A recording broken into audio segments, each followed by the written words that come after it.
Hello everyone, this is Dhananjay Singh. Welcome to Arts Study Med EG. As you know that we have started history series of class 7th. This is the fourth lecture of chapter 4 that is the Mughal Empire. इससे पहले इस chapter में हम लोगों ने 3 lecture कर रखा है. अगर आपने पिछले तीनों लेक्चर्स को नहीं देखा है तो डिस्क्रिप्शन में आपको प्लेलिस्ट का लिंक मिल जाएगा, वहाँ से आप पिछले तीनों लेक्चर्स को एक्सेस कर सकते हैं. पिछले लेक्चर में हम लोग मुगल इम्पेयर्स के बारे में डिस्कस करा था, कौन कौन से मुगल इम्पेयर्स थे, उन्होंने कौन कौन से सक्सेसफुल मिलिट्री कैंपेन किए, उनके शासनकाल में कौन कौन से इवेंट हुए, इन सब को हम लोग पिछले लेक्चर में डिस्कस कर चुके हैं. आज के इस लेक्चर में हम लोग Mughal relations with other rulers, मुगलों का कैसा रिश्ता था दूसरे रूलर्स के साथ, उसको हम लोग आज के लेक्चर में डिस्कस करेंगे. तो सबसे पहले टेबल 1 पे ध्यान दीजिए. टेबल 1 कौन सा टेबल था जो पिछले लेक्चर में हम लोग डिस्कस किए थे. उसमें बाबर, उसके बाद हुमायूं, फिर अकबर, फिर जहांगीर, इस तरह से, उसके बाद शाहजहां, औरंगजेब, तो वो आपको ध्यान में होगा ही. You will notice that the Mughal rulers campaigned constantly against rulers who refused to accept their authority. तो होता ये था कि मुगल उन्हीं के विरुद्ध मिलिट्री कैंपेन करते थे, सैन्य अभियान करते थे, जो उनके बातों को, उनके शासन को मानते नहीं थे. अगर मानो एग्जाम्पल देखो कि अगर मारवाड़ में कोई राजा है तो मुगल वहाँ पे अटैक करने गए, कैंपेन करने गए, तो वो क्या होता है, वो बोलता है कि ठीक है, हम आज से आपके अंडर में रहेंगे, आपको समय समय पे नजराना पेश करेंगे. तो मुगल उनको क्या करते थे, छोड़ देते थे. मुगल उन पे अटैक नहीं करते थे, उनके साथ एक तरह से ट्रीटी साइन कर लेते थे, संधि कर लेते थे कि ठीक है, तुम हमको इतना टैक्स दे देना और आज से तुम हमारे अंडर में रहोगे, हम जो कहेंगे वो तुमको करना पड़ेगा, जब हमको ज़रूरत पड़ेगा तुम सेना भेज करके मेरा मदद करना.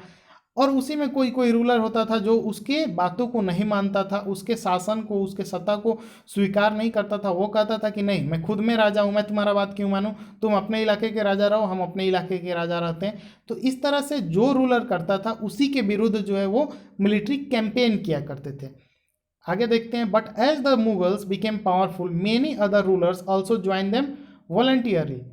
तो जैसे जैसे मुगल पावरफुल होते चले गए तो सारे रूलर जो है अब क्या करने लगे, उनके पास कोई रास्ता नहीं दिखा और वो लोग धीरे धीरे मुगल से हाथ मिला लिए, एक तरह से मुगल के सत्ता को स्वीकार कर लिए. The Rajputs are a good example of this. और इसका सबसे बेटर एग्जाम्पल जो है वो राजपूत के जो भी राजा थे वो हैं. वो भी वैसे ही करते हैं. Many of them married their daughters into Mughal families and received high positions.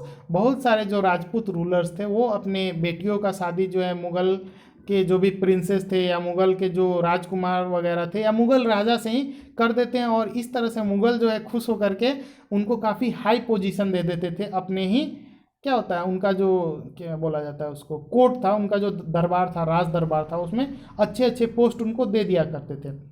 But many resisted as well. लेकिन बहुत सारे ऐसे राजा थे जो मुगलों के सत्ता को स्वीकार नहीं करते थे. The Sisodia Rajput of Mewar refuse to accept Mughal authority for a long time. तो मेवाड़ के जो सिसोदिया राजपूत थे वो बहुत दिनों तक जो है मुगल के अथॉरिटी को, सत्ता को चुनौती दे रहे थे. वो उसको मान ही नहीं रहे थे. नहीं भाई, हम अपना रूलर है, तुम अपना रूलर रहो. वंस डिफीटेड, लेकिन एक बार जब वो हार गए, however they were honourably treated by Mughals, given their lands watan back as assignment watan जागीर.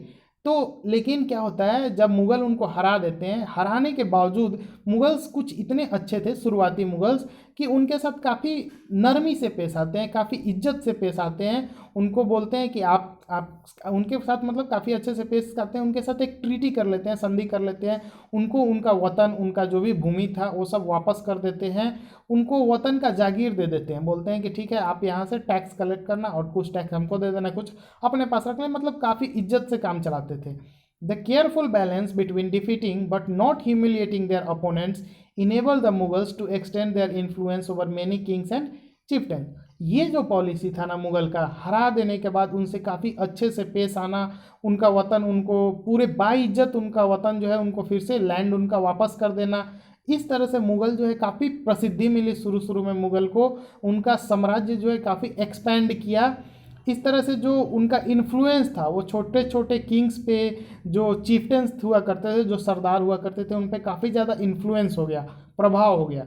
लेकिन but it was difficult to keep this balance all the time. लेकिन इस तरह का व्यवहार बनाए रखना वो सारे मुगल एम्पेयर्स के लिए संभव नहीं था. जैसे कि टेबल 1 में हम लोग क्या देखे थे, औरंगजेब के बारे में. औरंगजेब ने क्या कर दिया था, शिवाजी की इंसल्ट कर दी थी. इससे क्या हुआ, शिवाजी नाराज हो गए उन्होंने मुगल अथॉरिटी को जब स्वीकार नहीं किया तो उनका इंसल्ट किया।